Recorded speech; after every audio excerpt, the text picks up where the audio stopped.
work. You'll see this a lot in different types of work that the Centre for Cities undertakes.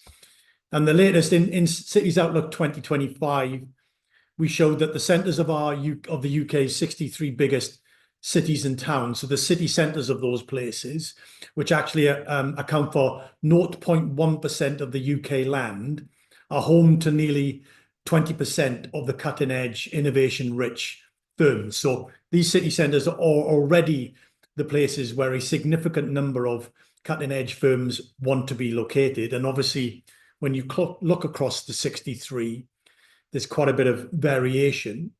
And increasingly, when we look at what cities are up to, which we are doing all the time, and you look at their strategies and their action plans, etc., more and more of them are focused on how they make their city centres more attractive to these innovation firms. So there's a kind of ongoing practice to really think about those city centres as innovation hubs and how do they maximise that. And today we've got a great panel that's just going to talk us through and share some lessons and experiences about what they're doing in their respective places, both to make their city centres cutting edge rich and also what support would enable them to do a bit more. So our panellists are Councillor Pete Marland, who's leader of Milton Keynes City Council. You've got Estelle Blanks, Director of Business Development and Enterprise and Deputy Director of Research and Innovation at Newcastle University, and Alisdair Gunn, who's Director of the Glasgow City Innovation District. So each of them will take a turn, take a few minutes just to set the scene of what's going on, and then we'll get into a bit of a conversation, get into some of the practicalities, what these sorts of firms are looking for, how are different places responding, and then obviously what more support might they get or need from government and other institutions to really to grow the size of the city centre innovation economy. So Pete, let's start with you. Milton Keynes, much famed, but actually you've had a strategic focus on the city centre for quite some time now, recognising that it needs to become a more important and bigger part of the overall economy. So just lay out where you've got to and where your thinking is. Yeah, thanks, Andrew. So for those that don't know me, I'm Councillor Pete Marland. I'm leader of Milton Keynes City Council, and I think city centres are absolutely vital to the work going forward. And I think what we really need is a holistic approach to city centres. We need to make sure that our city centres are both dynamic, and we've got frameworks around city centres to allow not just businesses but other organisations, you know, the VCS sector, our charities, our civil society, to interact with the businesses, because businesses and the economy don't stand alone sort of in the world. So I think in terms of what our main challenges are skills, as I think most businesses would say, but that is not skills in the sense of we don't have the people to do the jobs, because Milton Keynes is very, very good at importing people. Actually, what we don't do very well, and what we are just starting to do, is grow our own, and that's really, really important. So it's not just about continuing to import those skills and people with those abilities. It's actually trying to make sure that people who are born and grew up in the city, regardless of their background, have access to those jobs, those training opportunities, and those workplaces.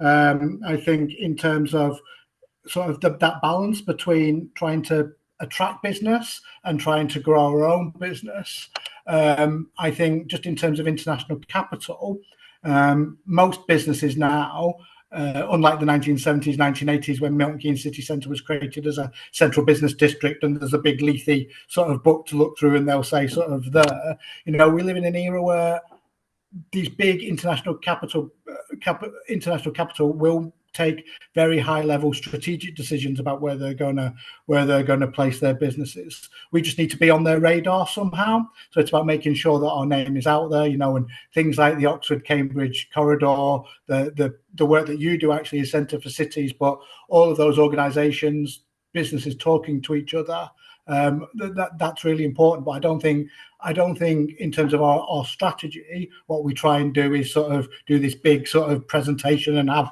big stands at places, because I think if a business is having to choose between Shanghai or New York or the Silicon Valley or Milton Keynes, sort of a nice brochure is not going to change some of the hard economic reality of that. They just have to know we're here, and they'll do their modelling. And international capital can move out as quickly as it can move in. We are very lucky to be home of a number of international businesses, but it's not just about attracting them, it's keeping them here and making sure that we're listening to what they do. And I think that then brings its own sort of virtuous circle, I think.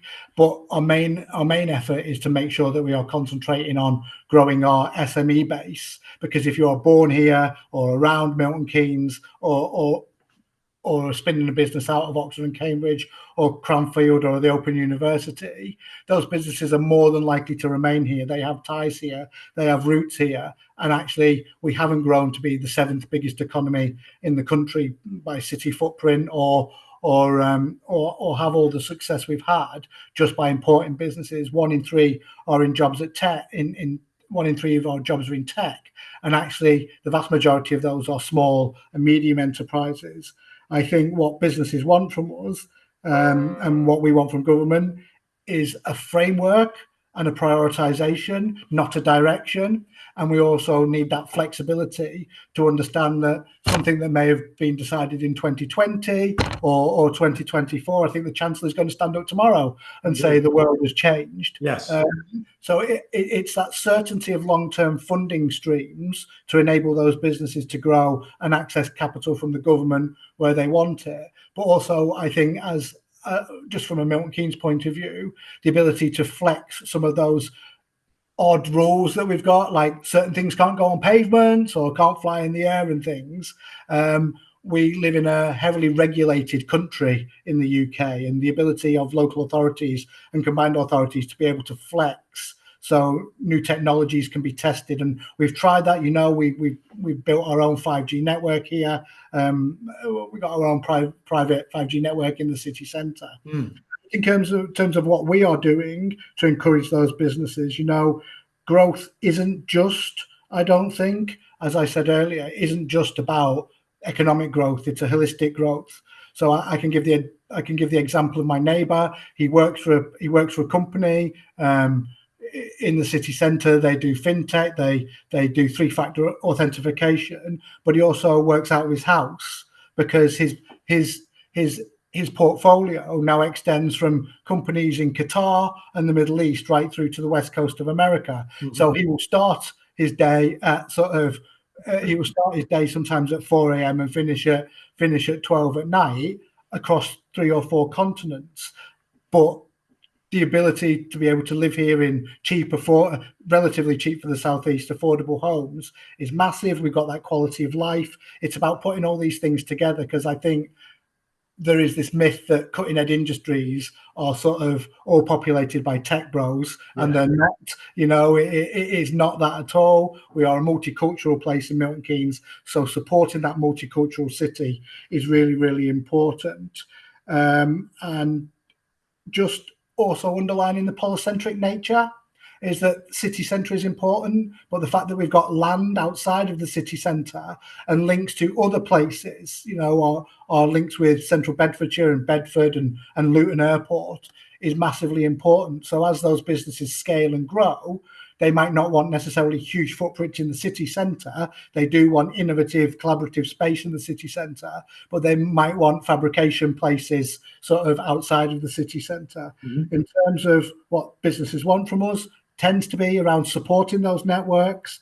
Those small and medium-sized businesses are generally great, but often we don't know they are here, and they don't know we are here, and they don't know that their next door neighbour might be just as innovative as them. So we've set up an organisation called Protospace, which is a collaboration between us and sort of some of the innovation companies in Milton Keynes, where we host and fund networking events, and businesses can come together and meet, because actually that can be a catalyst for improvement.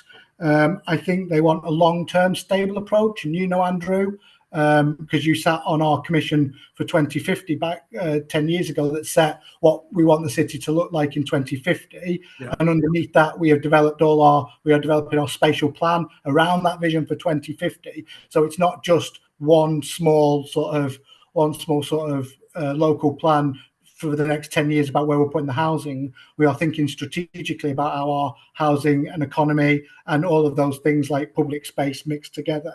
And what we would want from government, again, we've put in a bid to make the city centre one of the new towns. I think that's absolutely critical. We would probably like we made a bid for a mayoral strategic authority for our area, because I think the government need that certainty, particularly when it comes to investing in new towns. Does the government want to put £2 billion on the spin of a roulette reel and a local planning committee, or do they want more certainty about that?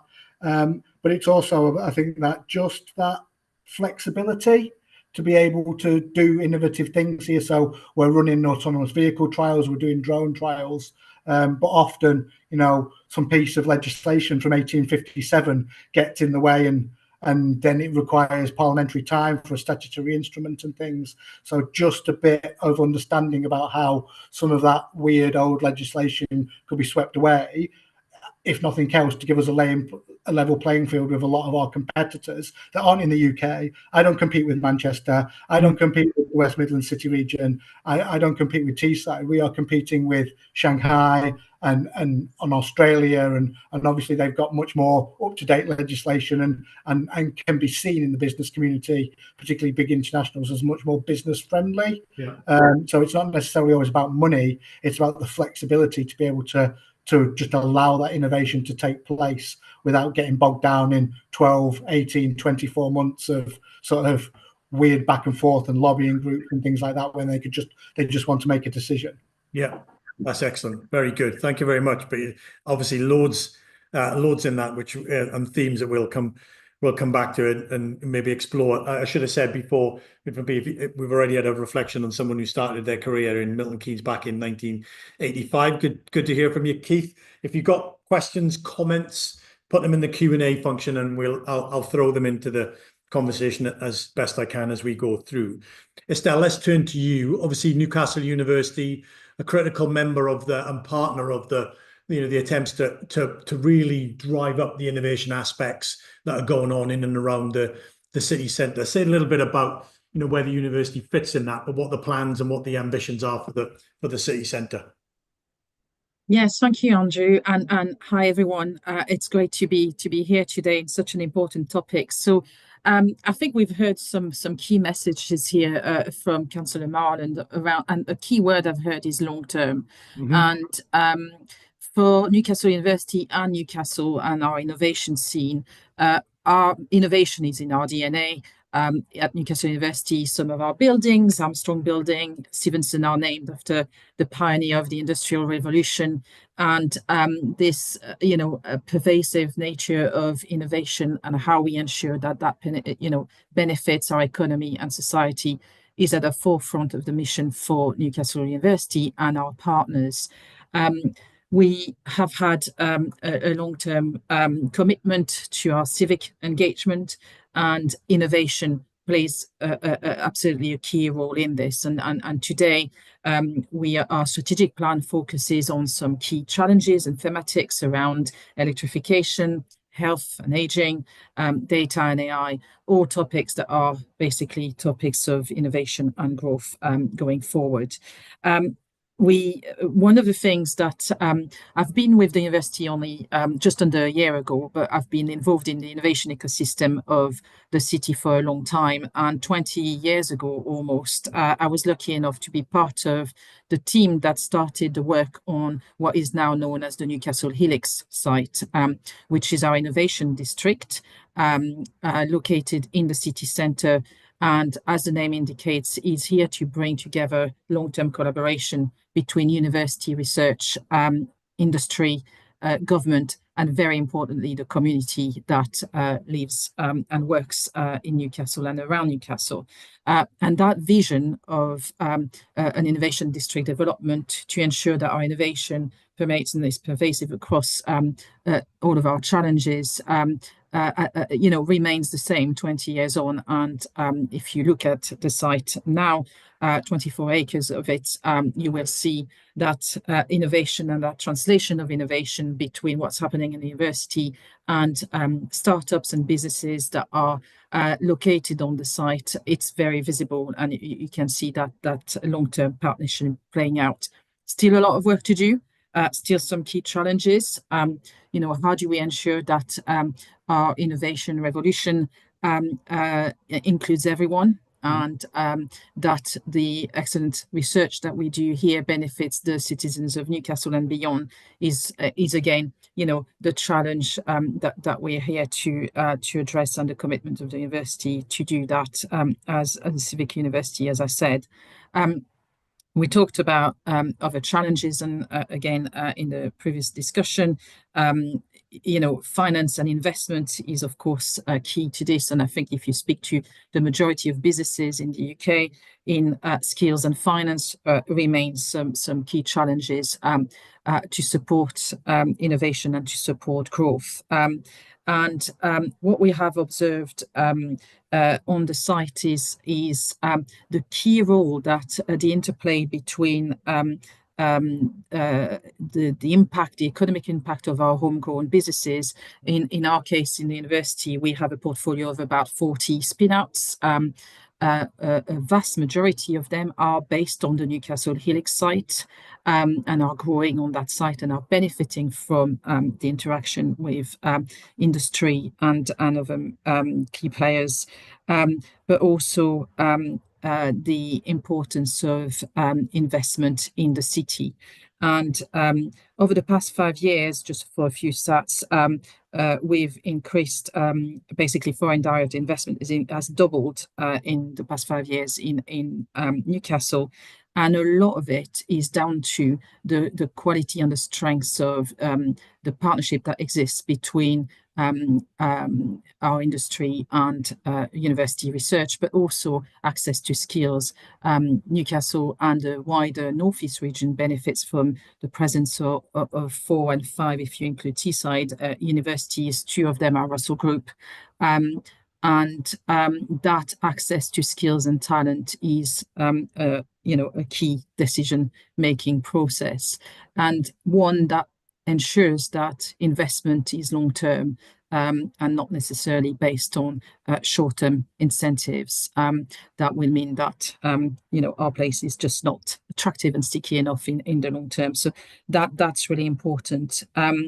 We're also top 10% city globally to translate university research into innovation products. And I don't think that many people think of Newcastle and the Northeast in that way. When you look at a more traditional way of looking at innovation in terms of R&D investment per capita. But the reality is that we are very good at translating our research into innovation and innovation products and services that will then go and raise some further funding. But we have to work at this.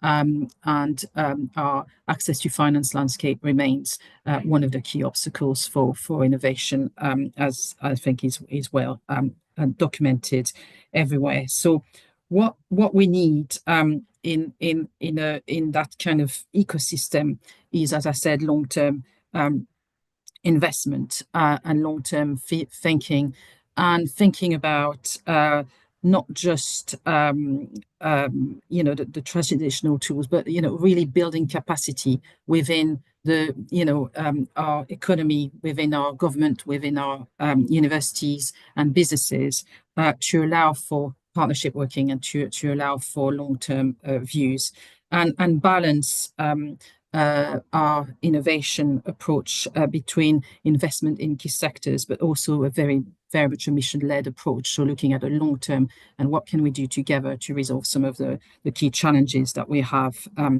as a city and as a country as well. So these are some of the kind of high-level reflection, Andrew, and I hope that starts to. That's brilliant. No, that's great, and some similarities with what's Pete's been was outlined as well, and some variations, which was ideally what we want to pick up. And you started to talk a little bit about the role of the university as an institution, but also as an incubator, provider, etc.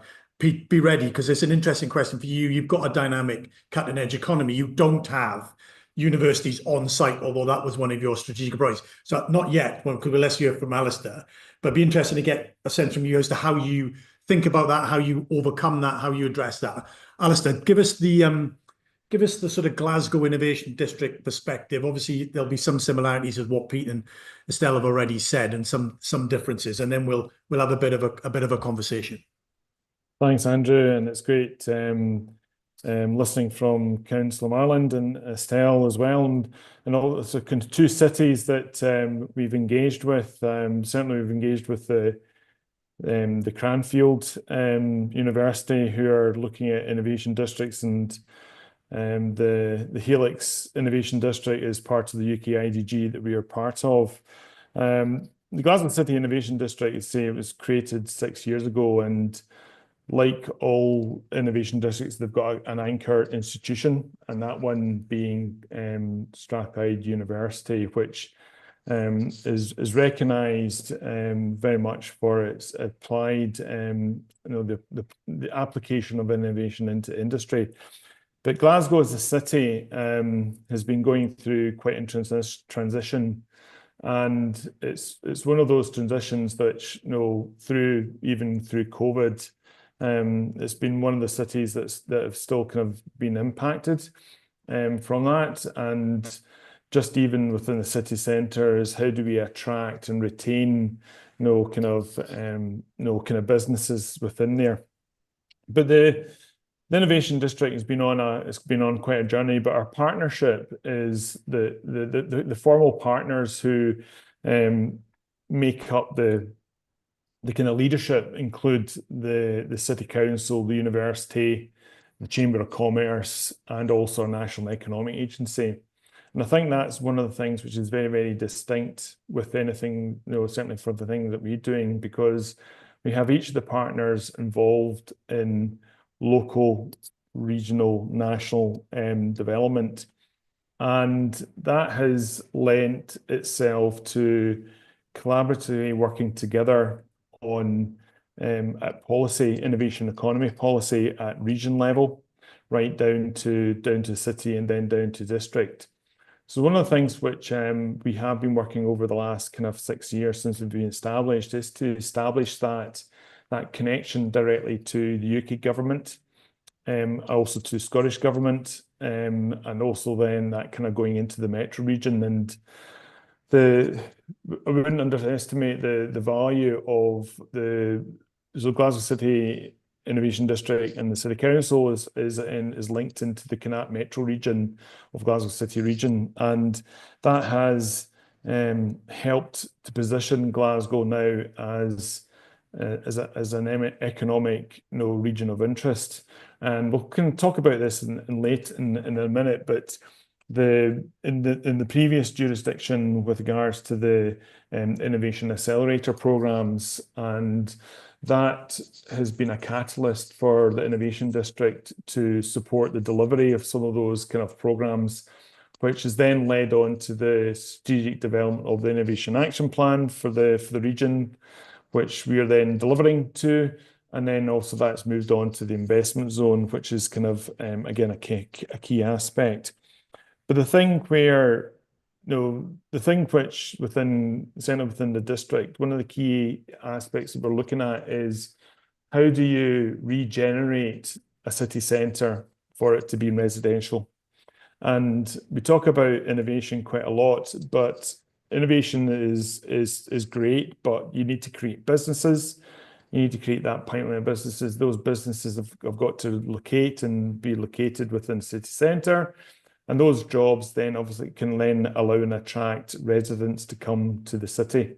So we do place quite a bit of emphasis on that regeneration, and we're still challenged with, I would say, investment coming into the city because of the current economic kind of movements. But there is an objective from the City Council to repopulate the city centre. And what that then does is that then allows from those it builds those communities, and those communities in themselves then support each other to then engage into businesses. But yeah, there's it's not just one particular aspect, right? And I think this is very important to come across when you are, I mean, an innovation district is really a subset of the city itself, and you have to have that collaborative working in place, and also delivering to some of the kind of key outcomes, and that's the only way that you'll be able to kind of move and make real impact going forward. Yeah, brilliant. Thank you very much, Alisdair. So, I mean, we've had some questions in already asking about the role of the universities. We've talked a little bit about that. We'll come on to that in a second. There's a question from Melissa about skills, which all three of you have mentioned as well, which we can come back to. Just trying to unpick a bit of this. But Pete, come back in. Both Estelle and obviously Alisdair used, thought about the universities as anchor institutions, as they referred to them. In your part of the world, that anchor institution is not as obvious.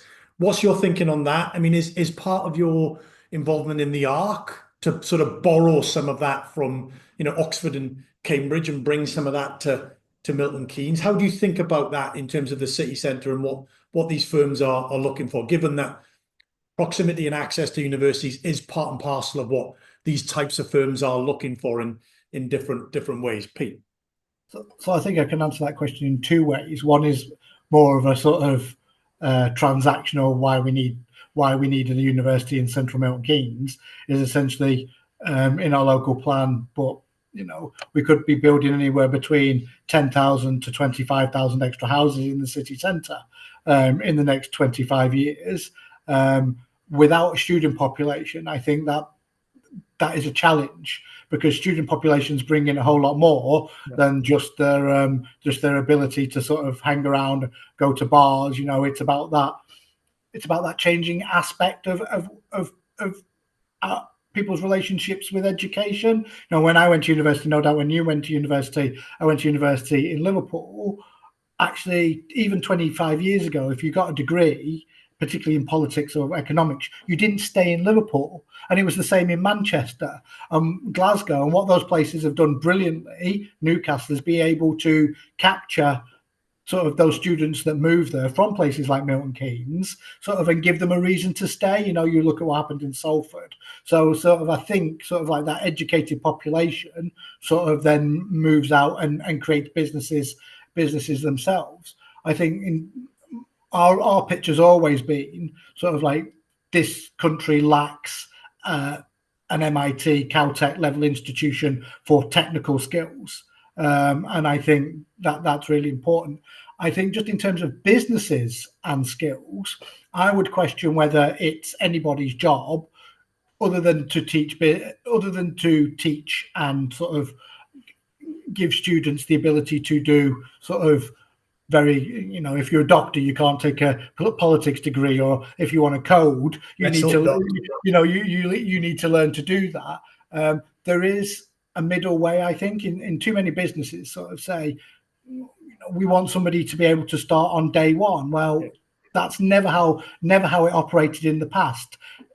I think education is more how we try and teach our children and our young people the aptitude to do different things. And it would go right back to the Blair government, and that was all about, when the factory closes or when the steelworks close, how are we upskilling people? How are we giving people just that mindset of aptitude? And people would say, how did you end up in this job? And I was like, well, I was an accountant before it, and then I was in comms before that. And it's like, and what I'll do after, and I don't know, something could come along and I'll teach myself to do it. And so it's about that aptitude, I think. And maybe a little bit controversially, school attainment. All our schools in Milton Keynes are good or outstanding, but businesses still say pupils are coming to them and they're not business ready. And I would sort of say that probably the changes in education over the past 14 years that sort of took education back to learning times tables by rote and sort of doing spelling tests was probably a step backwards, not a step forwards. in education. So I would say that educational diversity in making young people curious about the world, getting businesses in to sort of teach.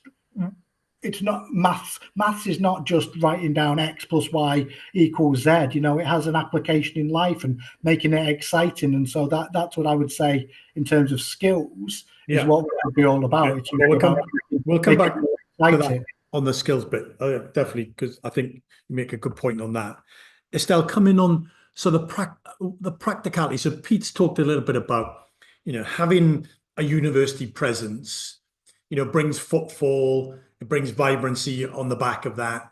It also brings skilled people into the city, where to learn, but then ultimately some of them will undoubtedly stay and pursue their careers there. That's the kind of mod. Just say a little bit about, in practical terms, what Newcastle University as an institution, it's obviously doing some of that, but he also talked about it's providing incubation space, it's providing support for spin-out firms that are coming out of the, just paint a little bit of a picture on that, so we can just get into some of the practicalities. And the Helix site is a very specific thing that you've done in physical terms to try and organize some of that activity in and around that area. Yeah, there's a lot to say about this, Andrew, in terms of the role of universities and Newcastle University more specifically.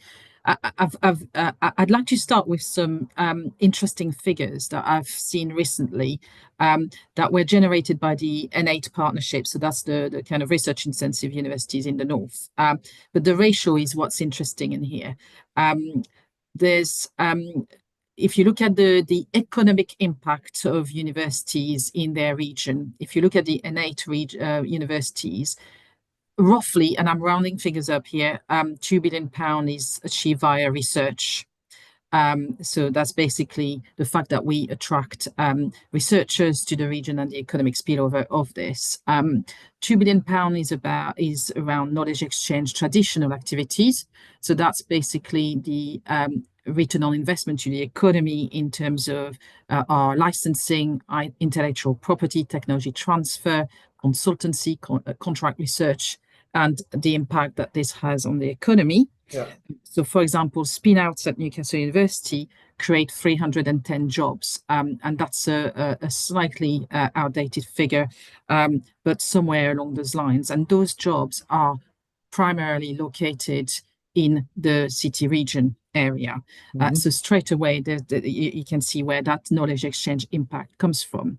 But you've got about £6 billion that's looking at what happens in between that kind of direct technology transfer push and the research activities. And that's direct impact on the economy. And that's generated through collaboration with industry, working on problems together, and how that resolves, a health issue, or working with Cancer Research UK, for example, at Newcastle University on drug discovery for various cancers.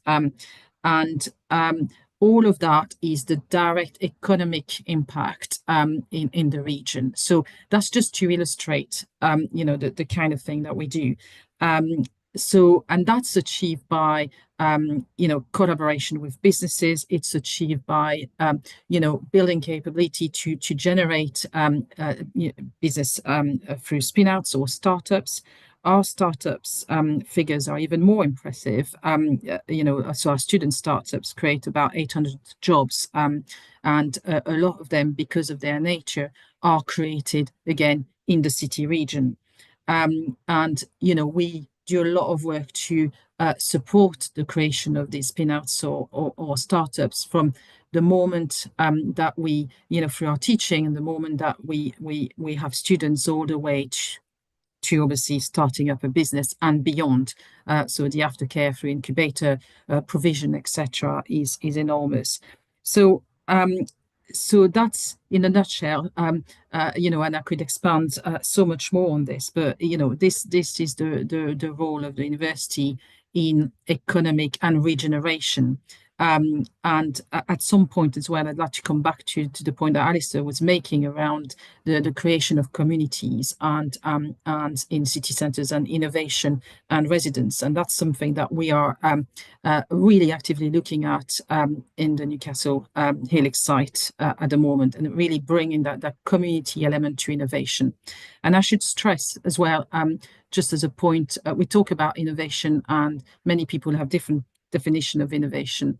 But when, at Newcastle University, we like to think about it not just as the technology transfer kind of pathway of STEM related subjects. The role of universities is bringing, all aspects of innovation and the generation of new ideas, whether they are services of different ways of doing things. And for this, you need a lot of social sciences, humanities, a lot of the technologies for sustainable development are around. What's not around is, how do we change people, legislation, laws, politics, etc., etc.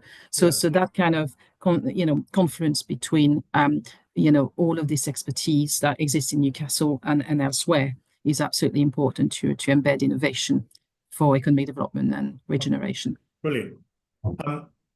Alisdair, come in.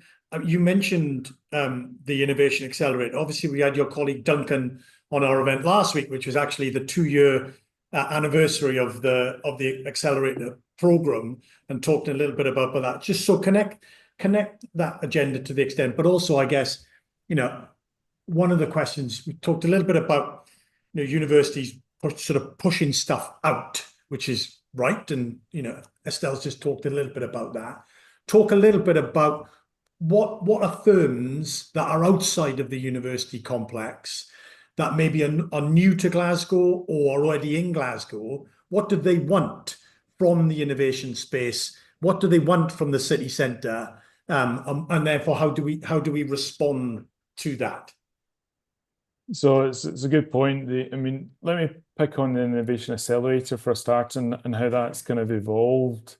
As I say, there's of the Innovation Accelerator in Glasgow City region, there were quite a few projects.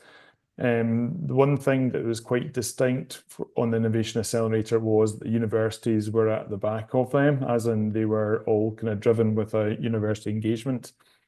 But the kind of key aspect was to connect directly with industry. So they were collaborative programs directly with industry. So the likes of companies like Thales, some of the banks as well, like Lloyds Bank, like Barclays, JP Morgan were involved in that.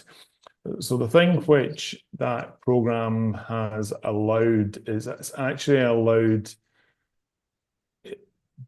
All businesses don't do research and development.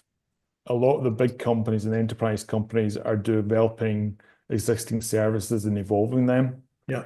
And what the thing that Innovation Accelerator is allowed to do is it's allowed those companies, these enterprise businesses and SMEs to innovate to the challenges that they're now starting to see going forward.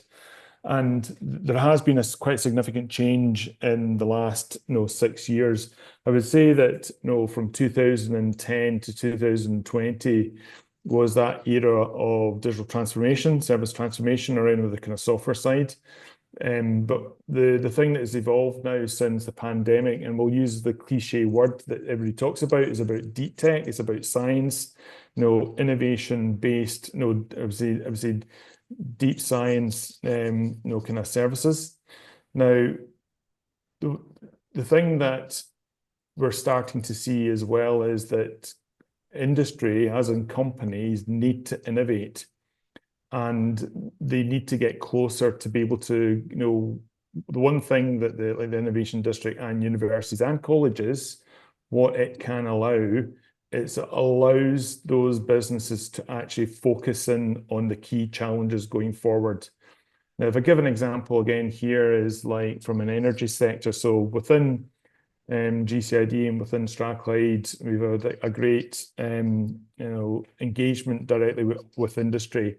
We've had various industry centres from the likes of Scottish Power, Scottish Southern Energy, and the likes of. And what we have recognised over the last for many years is that the likes of those companies need to access investment, but access that talent that helps them innovate to the latest challenges. And going forward, what we have started, and this is how we've evolved the Innovation Accelerator.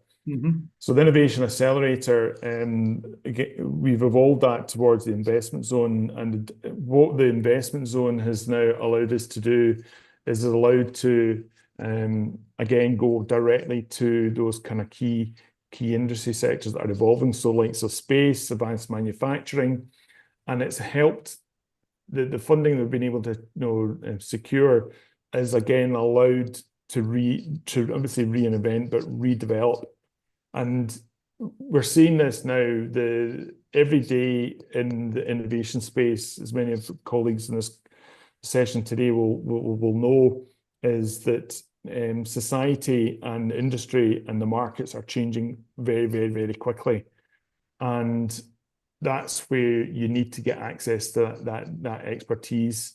And that expertise, some of the latest expertise, is what the colleges and the universities are allowing and are creating. So we have to work together collaboratively. And the other thing which we've recognised is that we can't just do it on our own city on its own. We have to start collaborating with other cities across the UK, and that's where each of our cities are now starting to become distinctive in what they are offering, and I think that's the thing that we now need to kind of look to further develop through the likes of the industry strategy that will be launched this spring. Is that we can't all be doing in advanced manufacturing. I'm quite sure we would all like to do that, but we have to start to be able to articulate and be more distinctive of where that expertise lies. And we know that from our engagement with government, that's what they're asking. They're asking, yes, we know you're good at advanced manufacturing, but specifically, where are your expertise? And I think more that we amplify that, we'll then be able to work more collaboratively. Brilliant. Okay, that's really helpful. Let's turn it a little bit to so big assumption, but let's assume that the ambition across U3, but the government's ambition for a different set of reasons. We hear a lot about this is, we need and we want more development, we want more growth, we want more things so we can improve prosperity, and not only in terms of the size of the pie, but the share of the pie. So we can think about all of that sort of stuff, which is fair enough given we haven't had very much economic growth for quite a while. And let's say that you're all doing good things in your parts, in your cities, which is undoubtedly true. And the ambition is encourage you, support you to do more, right? I mean, whatever that might mean. Let's try and keep it loose for a minute. What would you need in order to do more? And if the answer is stuff like money or certainty or long-termism, which I completely get, if you got more money, or if you got more long-termism or more certainty, what would you do? I'm interested in what you would do. Alisdair, you talked about having 40 spin-outs. How do you get 200 spin-outs, right? Because 40 is not enough. Let's be, or whatever the number, Pete, Milton Keynes is doing great, but we want it to be even greater, and that means doing more or doing better, right? I mean, similarly, Alisdair, so if the more and better is what we're up to, then that means you doing more and better. What is it that you literally need in order to do that? You can do some stuff yourself, but you're going to need some help from external partners, whoever that might be, maybe government, but not necessarily. So, Pete, do you want to just kick us off on that? Just a sort of, thought about, because that was really what we were trying to think about back in the day on the 2050 Commission, right? Which is, how do you be better than you? Yeah. You're great, but you want to be even better, and you need help to kind of get there. Yeah, I mean, thanks for coming to me first on that. I know you've got you're a politician, Pete. You're gonna have a fully thought out, polished answer. Oh, I think the word politician is synonymous with bullshit in some way. No. That I think it goes back to the sort of question that you're asking, really, isn't it? Is that at the moment, I just think there is a lot of words. Yeah. So there's words like innovation and high-tech businesses and high-tech manufacturing, but we sort of live in a world where we go, well, us clever Westerners will have the ideas, and then sort of we'll do the IP, and then actually, if there's any manufacturing to do, sort of if it's not high level or high tech manufacturing, we'll send it to China. Yeah. And one that has got hugely sort of still colonial undertones, like they don't develop IP in China or in those places, or that the manufacturing that they do is not high tech. You know, some of the things that are developed and made, the idea that an iPhone is not high tech because they've not developed the IP is just a bit odd. Yeah. So I think in terms of what would make our city centre better, one, it's about those collaborative spaces, because I think at the moment no one quite knows what office space is, yeah. or what the investment potential for office space is. Yeah. All the money, particularly pension fund, tend to want to build buy to build to let or build to rent housing over the next sort of 20, 30 years, because although there is a sort of in the faint background, people going, actually people are moving back into offices, never going to move back into the offices in the same way as pre-pandemic. Yeah. But it is just, to me, it's about that scalability in this country. Sort of, are we happy having a load of people design very clever IP to then sell it to Apple or sell it to Google, or because is that what they want? Because actually I know a whole load of young people who their dream is to develop some clever IP to sell on at a massive inflated cost to make themselves rich early in life. Is that a bad thing or a good thing? You know, so some of the concepts I think are quite challenging of how we need to do that. So to do more, I would suggest it always comes back down, always comes to social capital, and always comes back down to where are the people living? Why do they want to live in my city? Why would you base a business here? Why would you move why would you move to somewhere else? Why would you move to Austin? You know, et cetera, because what keeps places together is the ability to continue to innovate, continue to adapt your lines, continue to scale. And I think in incubation spaces, innovation spaces, science parks are great, but also it's about, well, how are we thinking if Elon Musk had his idea to develop Tesla in the UK, would it have stayed in the UK? Would it have developed in the UK? And I still think a lot of those fundamental answers are still no. We still think, in many respects, as a society, as a scientist who develops a business, as like James Dyson, sort of in the shed, gets knocked back a few times, strikes it lucky, and becomes a hero, sort of thing. And I don't think that is a great way for us to see the economy. I don't think it's a great way for us to see sort of how these practices of science, innovation, technology are sort of separate, clever people sort of doing. It's holistic. Coming back to, I think, one of the questions in the chat is like, if a young person in Milton Keynes doesn't believe that they can do that, doesn't believe that that is for them because it's seen as put on a different plane, only people who can go to university can innovate and change, then I don't think we're going to get the best out of our economy or our people. So to me, it's all about, whilst investment in fabric and investment in transport and infrastructure is massively key. I think investment, not just in people that go to university, but upskilling, secondary education, post-16 education, getting children to understand sort of, we live in you've heard me say this before, you know, we live in a world where at 11, you choose sort of what you might want to do for your GCSEs, then you do your GCSEs, and then you narrow your field, and then you choose A-levels, and you narrow your field even more. It's a bizarre system of education.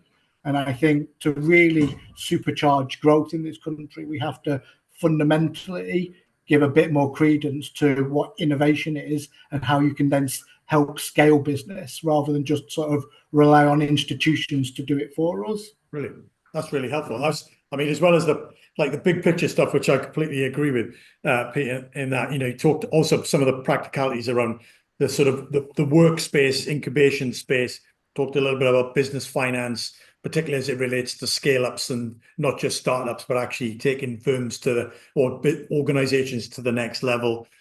Quality of life, amenities, social capital you talked about, and obviously technical skills, not just university skills. You can see how that becomes kind of components to support the economy in the place in different places. Estelle, come in on this as well. Sort of add your thoughts. You know, if we wanted loads more out of Newcastle, what are the sort of things that you would like to see happen? What kind of support would you need to get there? That's a good question, isn't it? And if somebody in the audience has the answer to this, please let me know. I'll have a go, because, you know, the way we ask ourselves this question is, how do we ensure we're not having the same conversations in 20 years' time? You know, how will we know that we've moved the dial? And we know it's difficult because what we're talking about is not just a kind of one trick. You know, we're talking about systemic change here, and that is challenging. I think you asked your question in terms of if long term is a given and if money is a given, then what would you put it on? So these are two very important given that we've not had. You know, yes, it's easy for me to airbrush over the given. Yeah. The given is, you know, money and long term money. I appreciate massive givens because, as you said, you haven't had them. So I fully accept that you might want to challenge the given element of that, but.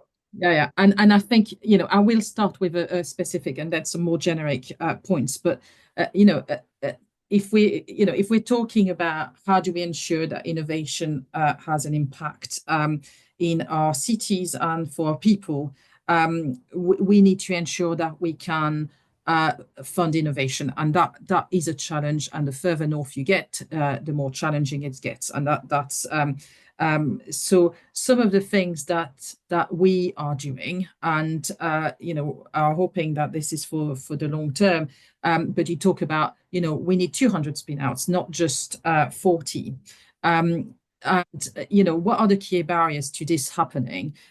Resources is one of these things, and we started a project some years ago at Newcastle in partnership with other regional universities called the Northern Accelerator. And the premise of the Northern Accelerator is simple. University spin-outs are great and they have the potential to grow, but generally not led by academics, because academics are fantastic at research, but not necessarily business people, and need money. So what the Northern Accelerators put together is people and money alongside very good ideas. And this is why I know 40, you know, in relative terms is where it's at. But, you know, we were spinning out 1.5 businesses a year some while back, and we are now at 5-6 a year. And that's what happens when you kind of put money and people together. Mm-hmm. So certainly, you know, that's a specific. And the other thing is we are working currently with the Combined Authority on the creation of a commercialization and spin-out fund. Now, in comparison to other regions in the UK, it is a relatively small amount of money to start with, £25 million. But that fund is £25 million that we didn't have before. Yeah. That will really bridge that gap between your kind of more traditional form of investment and your early stage proof of concept, you know, UKRI-led funding. And, you know, this is bridging the gap that we hope is going to help accelerate that. And that requires that kind of, again, long-term investment and a long-term thinking in how we will return that investment to the city and the people who study and live here. So that's some specific. I think the other side of this is a little bit, I think Alisdair touched on that, in terms of being very clear at what we're going to invest and why. You know, there's been a lot of investment and there's a danger with industrial strategies of various denomination to focus on, these are the sexy topics of now, And therefore we're going to put all of our eggs in the same basket, and therefore everybody's going to be good at whatever the flavor of the moment is. I think we're moving away from this, and I think we've seen signs of that in certainly locally in our local growth plan is coming together. It's looking at the future and the potential rather than and it's a lot more mission led, because at the end of the day, a lot of industry is relying on, not just investment in life sciences or manufacturing. A lot of manufacturing businesses are talking about digital transformation. So we can't just talk about a digital business, or, you know what I mean? It's that translation between this industry. And that requires a challenge-based approach, and it requires a different thinking about how we develop our clusters. And again, I'm sure you have lots of good statistics that demonstrate that. So, that's another ask, if you like. And the other one is metrics. And I know it's not a sexy topic, but and linked to that is, if we really want to change, then we need to have a different attitude to change and risks, and do things differently. And some of the things that stop us from doing that sometimes is how we measure things.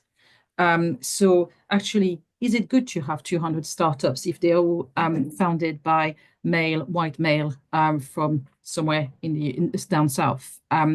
Or, is it good to have 200 startups that actually, are founded by a diverse group of people who then have real impact in the economy and their society as a whole? So how do we measure success? I think in future investment is really important, and job creation on its own and the GV on its own, perhaps we need to put a different kind of set of metrics and values to success, to ensure that we given the long term and given the funding, we really affect change. That's a very good point. Alisdair, final word from you, because you've got 4 minutes. I'm not going to let you off. So, the do more, do better. What is it? So, something. What would Glasgow be looking for, or what would it be? What would it be focusing on? Is it funding? Is it property? Is it networks? What is it? So I would say it is talent from a perspective of people who can actually grow companies. Okay. Sales. You need people to sell, and you'll need people to actually generate revenue. We talk about creating new companies, but if you take existing companies and you grow them and grow their sales by, 10%, 20% per year, then we'll have a better economy. That revenue comes back in, and then we can further invest. So it's certainly something we're wanting to do, but also within that is make it favorable for existing companies to invest in innovation. So look at other tax measures to do that, and get people to grow and develop new products. And I'm conscious of time, so can leave it at that. Very good. That's a good. Well, it brings us back, and also reminds us, the point that we started with, which is thinking about, you think about firms, but actually those firms then themselves have talent and skills within them, but also they need them if they want to grow as well. And as Pete said, that's partly a sort of public thing, but it's also the firms themselves need to think about how they support and invest in those kinds of activities. So it's very close to 3. So we should finish. Lots more we could discuss on this. As I say, it's a theme for us at the centre. So we'll come back to this in lots of different ways over time, and as we have done in the past. But for now, thank you, Pete, and thank you, Estelle. Thank you, Alisdair, for being with us, sharing some thoughts, and thank everybody for being on the call. But until the next time,